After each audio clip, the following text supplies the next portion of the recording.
dahuluilah, mulailah daripada orang yang besar daripada kita usianya. Ini dalam kitab Riyadhus Shalihin, Imam Nawawi juga menukilkan hadis ini sahih. Abda'u ay qaddamu, dahulukan olehmu, muliakan, akrimu, muliakan olehmu, akabir. Akabir ni orang-orang yang besar. Besar bukan besar badan, tapi besar daripada usia. Jadi mendahului orang tua ni dalam segala hal, dalam berbicara, dalam adab tata krama makan, dalam adab masuk atau keluar daripada pintu dan lain sebagainya, itu lebih dimuliakan orang tua. Hari ini yang kurang adab kita hari ini. Tidak ada lagi adab-adab kita hari ini. Ya, dalam masalah adab, kadang kita orang tua dah jelas orang tua di belakang kita, enak saja kita melangkahi orang tua ini. Kita saf di depan, kita nak cepat balik ke belakang, ya minta izinlah dulu, jangan asal-asal saja. Ini ada yang tersinggung bahu orang tua, akhirnya orang tua tadi tersinggung dan orang tua tadi emosi. Apalagi orang tua kau copek emosinya kan? Tersinggung pula ya tentu. Bergelebik dia di masjid lagi, itu pernah terjadi.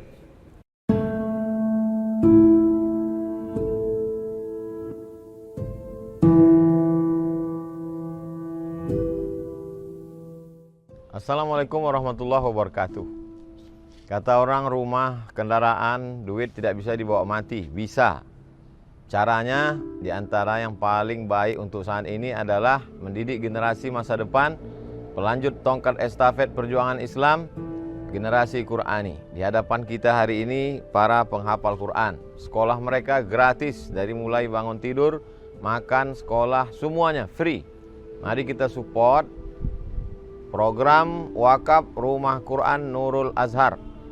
Kita transfer ke Bank Muamalat, nomornya 2210 666 666, 6-nya 6 kali.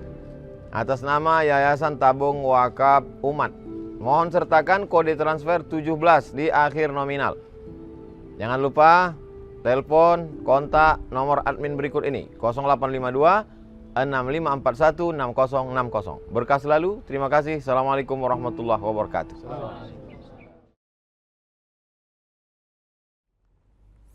Bismillah.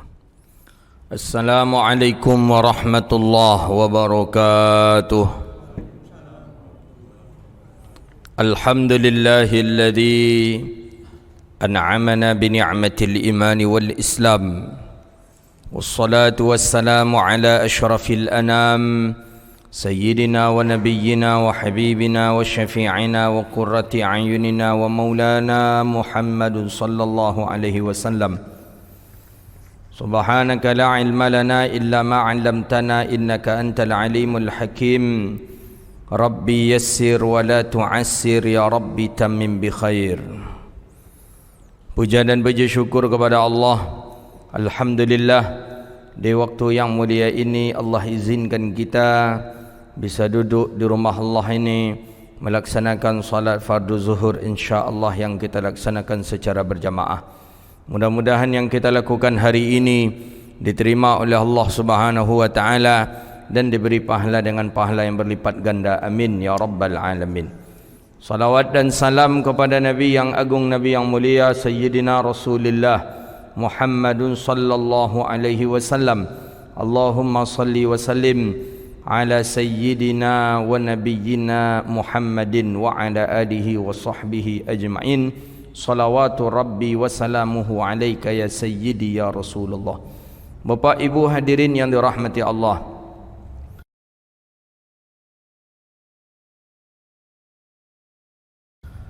pada kesempatan kali ini kita baca beberapa hadis daripada hadis Rasulullah sallallahu alaihi wasallam. Yang hadis ini dimuat oleh Imam Abdul Rauf Al-Manawi di dalam kitab Kunuzul Haqaiq min hadisil khairul khalaiq. Ada di sini beberapa hadis Rasulullah sallallahu alaihi wasallam. Yang hadis ini juga seperti Jami'us Saghirnya Imam As-Suyuti, yang dia menukilkan hadis, beliau menukilkan hadis dengan menurut huruf abjad atau huruf yang ada di dalam bahasa atau tulisan Arab. Qala, hadis yang pertama, Hadis daripada hadis ini dinakilkan oleh Imam At-Tayalisi juga. Hadis Imam At-Tirmizi juga hadis ini disahihkan oleh para ulama. Qala Nabi sallallahu alaihi wasallam, termasuk Imam At-Tirmizi mensahihkan hadis. Qala Rasulullah sallallahu alaihi wasallam, i'dhanu lin-nisa'i ayyusallina bil-laili fil masjid. Ayyusallina bil-laili fil masjid. Hadis sahih. Apa kata Nabi sallallahu alaihi wasallam? I'dhanu, izinkanlah olehmu, kata Nabi, lin-nisa, bagi perempuan-perempuanmu. Perempuan-perempuan, kalau bagi kita bapa-bapa ada dua perempuan yang dimaksud. Pertama isteri kita, kemudian yang kedua anak perempuan kita. Tun nisa. I'dhanu, kata Rasulullah, izinkanlah perempuan-perempuan kalian ayyusallina bil-laili fil masjid, bahawa salat mereka itu di malam hari di masjid. Hadisnya sahih. Ini dalil perempuan boleh salat ke masjid. Ini dalil. Bukan Nabi larang. Nabi tak melarang. Maka ada hadis itu sebuah perintah, ada hadis itu sebuah larangan. Ketika hadis itu sebuah larangan, baru kita hindarkan. Tapi kalau ada hadis itu sebuah perintah atau sebuah kebolehan, izin, maka biarkan saja, tidak ada dosa di dalamnya. Maka Nabi mengatakan i'zinu, kata Rasulullah, lin nisa, izinkanlah perempuan-perempuanmu ayyusallina, bahwa mereka melaksanakan salat bil laili, di malam hari, fil masjid, di masjid. Jadi selama ini ada yang bertanya, Ustaz, boleh perempuan solat ke masjid? Ini hadisnya sahih ni.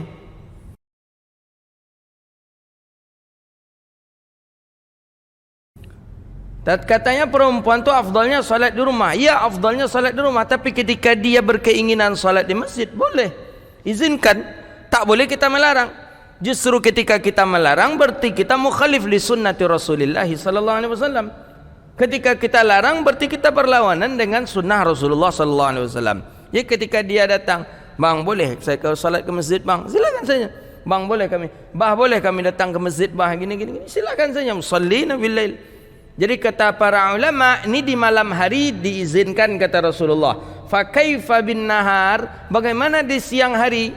Mana yang lebih banyak mudaratnya, di malam hari atau di siang hari?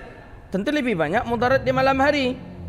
Banyak orang tingkat kejahatan di malam hari lebih tinggi dibandingkan di siang hari. Di malam hari izinkan, kata Rasulullah, apalagi untuk di siang hari. Inilah salah satu amalannya orang-orang yang berangkat haji, orang-orang berangkat umrah. Ibu-ibu pergi ke masjid tak?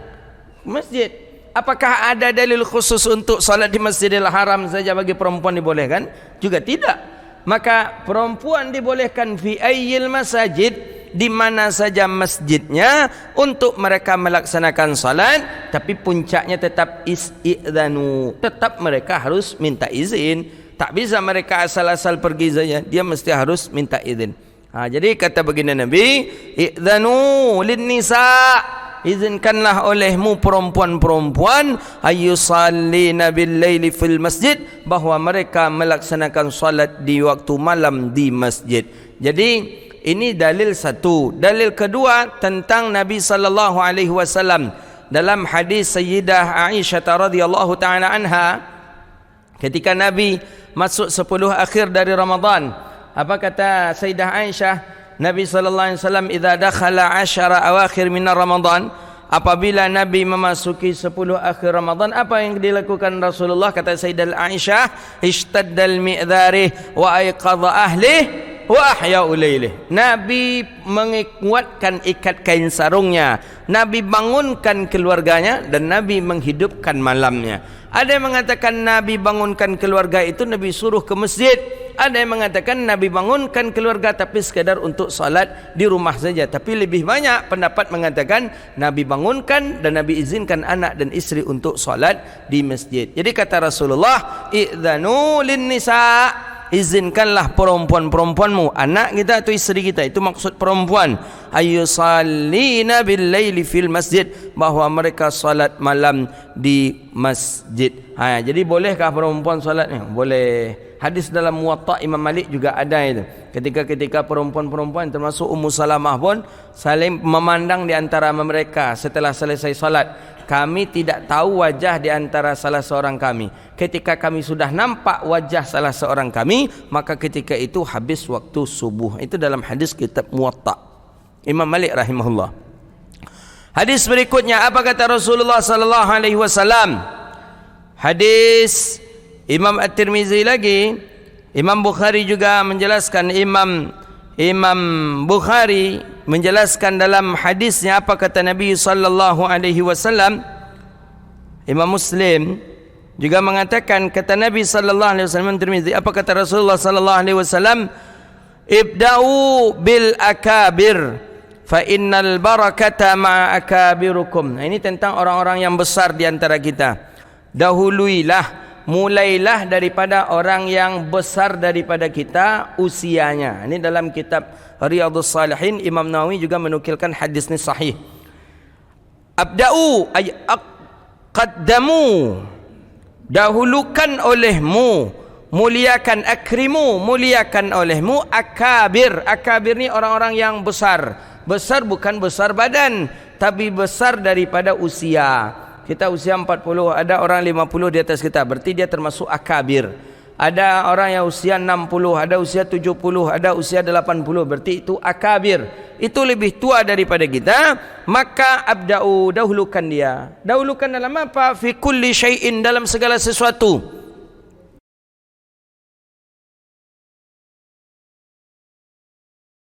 Maka ingat Rasulullah sallallahu alaihi wasallam ketika apa kata Sayyidina Huzaifah ibn al-Yaman, kalau tak salah, kami ikut rapat dengan Rasulullah, bukan Huzaifah, siapa itu? Yang ketika kami tidak akan berbicara kecuali orang-orang yang besar di antara kami berbicara.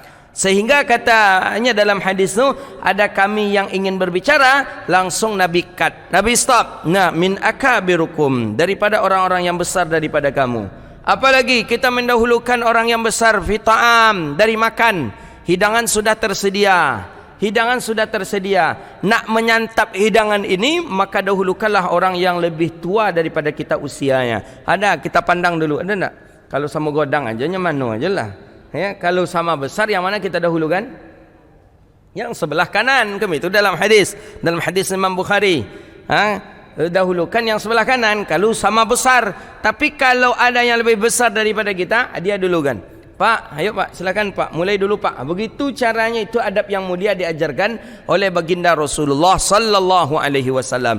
Begitu juga fi kulli syai', pada makan, dalam berbicara, keluar pintu pun seperti itu. Ada satu hadis mengatakan lebih didahului orang yang sebelah kanan, tapi hadis ini menjelaskan dahului orang yang lebih besar daripada kita. Jadi kita umpama di posisi kanan, di posisi sebelah kiri kita ada orang yang lebih tua daripada kita. Dia mendahului kita karena kita sebelah kanan, tapi tetap kita mendahului orang yang lebih tua daripada sisi usia. Biarlah lebih dahulu orang yang tua dibandingkan kita yang posisi sebelah kanan. Begitu nih. Jadi mendahului orang tua ni dalam segala hal, dalam berbicara, dalam adab tata krama makan, dalam adab masuk atau keluar daripada pintu dan lain sebagainya, itu lebih dimuliakan orang tua. Hari ini yang kurang adab kita hari ini. Tidak ada lagi adab-adab kita hari ini. Ya, dalam masalah adab, kadang kita orang tua dah jelas, orang tua di belakang kita, enak saja kita melangkahi orang tua ini. Kita saf di depan, kita nak cepat balik ke belakang, ya minta izinlah dulu, jangan asal-asal saja. Ini ada yang tersinggung bahu orang tua, akhirnya orang tua tadi tersinggung dan orang tua tadi emosi. Apalagi orang tua kau copek emosinya kan, tersinggung pula ya tentu, bergelebuk dia di masjid lagi, itu pernah terjadi.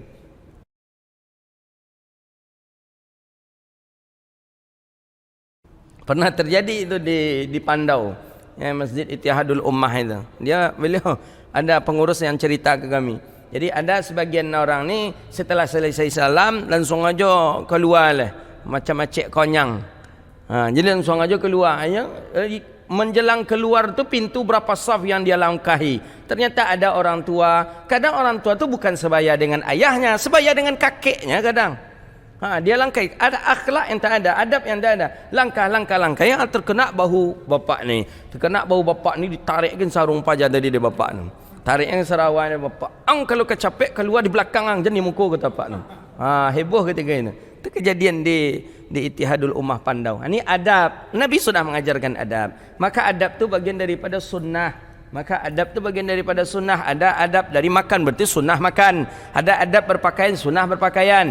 Ada adab dalam berbicara, sunnah berbicara. Ada adab masjid, ada berarti sunnah dalam masjid. Maka Al-Imam At-Tirmizi punya kitab namanya, kitab tu Syama'il Muhammadiyah. Syama'il min adabihi Muhammadiyah. Adab-adab daripada Sayyidina Rasulullah sallallahu alaihi wasallam. Kalau kita beradab, berarti kita melaksanakan sunnah daripada sunnahnya Rasulullah sallallahu alaihi wasallam. Ibda'u bil akabir. Muliakanlah olehmu orang-orang yang tua usianya daripada kamu. Muliakanlah dia, besarkanlah dia. Fa innal baqati ma'akabirkum. Keberkahan itu bersama orang-orang tua. Maka kalau sudah di dalam suatu majlis ada orang tua, majlis orang tua itulah yang membawa keberkahan. Jadi kalau kata bahasa kita kan, inilah membawa tuahnya tu kan ya. Membawa tuah itulah orang tua. Jadi kita mesti harus memuliakan orang tua yang lebih daripada kita usianya. Walaupun tak ada sangkut paut family dun sanak, tidak pun dengan kita, tapi nisbah usia lebih tua daripada kita, itu mesti harus kita muliakan. Dua hadis inilah yang dapat kita jabarkan pada hari ini. Mudah-mudahan bermanfaat dan Allah berkahi kehidupan kita dunia wal akhirah. Subhanakallahumma wa bihamdika asyhadu an la ilaha illa anta astaghfiruka wa natubu ilaih. Wa sallallahu ala nabiyyina Muhammadin wa ala alihi wa sahbihi ajma'in. Assalamualaikum warahmatullahi wabarakatuh.